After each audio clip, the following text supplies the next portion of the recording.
Let's talk a little bit about the reactions that you heard back from the Faith episode. I imagine I saw people tweeting just about their own experiences and how much it moved them. So what did you hear? Yeah, I think that was the most rewarding and surprising thing to come out of.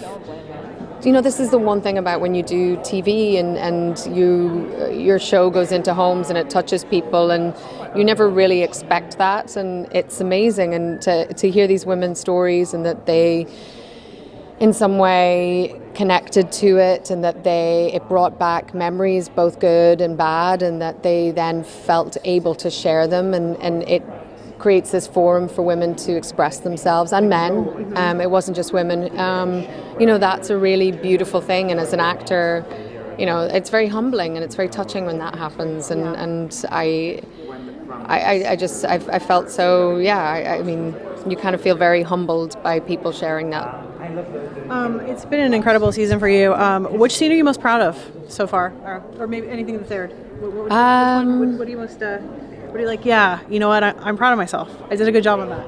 Well, I'm proud of that episode because a lot of it is very self-generating, and so you never really know until they say action what's going to come up, and you hope that you've done all the preparation that you can, but you don't have that safety net of a partner who's provoking you or who's sort of right there in the trenches with you. So that stuff I'm very proud of, because sometimes they can say action and nothing's there and you're like, oh God.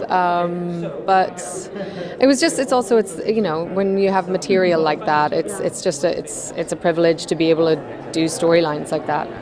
Matthew B. Roberts wrote in the PTSD stuff. When did you know that was going to be put into the show? So Matt kind of, I don't know if he'd already written it or if he was in the process of writing it when he started telling me about it. So when he started talking about that, I was just so excited, because I think I also wanted Claire to, after the miscarriage, she's changed, her life is never the same. That inner metal and that strength has been, it's been dented, and she's not as strong as she was. Not that she's not as strong, but she's more fragile.